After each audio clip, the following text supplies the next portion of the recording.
কাদের চৌধুরী শরীফে যতদিন বেঁচে থাকবো এই ষড়যন্ত্র আমরা সফল হতে দেব না দেব না দেব না।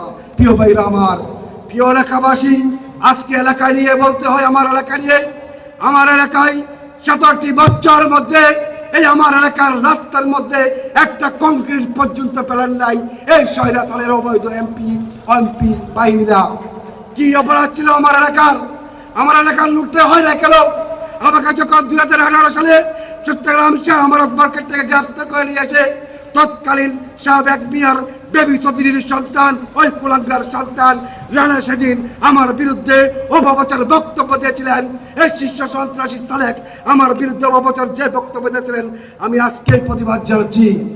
আমি কখনোই সন্ত্রাসী বিশ্বাস ছিলাম না, আমি কখনোই সন্ত্রাস করি না। প্রিয় এলাকাবাসী আপনারা জানেন এই এলাকার মধ্যে কোনো বিশৃঙ্খল সৃষ্টি আমি কি করেছি? এই এলাকার মধ্যে যে বিশৃঙ্খল সৃষ্টি করে আমার বিরুদ্ধে যে অপপ্রচার চলেছেন, আমি তো কোনোদিন আমার এলাকার কোনো ক্ষতি হোক, কোনো কিছু হোক, আমি কি এরকম কিছু করেছি? প্রিয় এলাকাবাসী, 5 তারিখের পর যখন আমি এসেছি আমার এলাকার মধ্যে আমি কোনো ক্ষতি হতে দিয়েছি?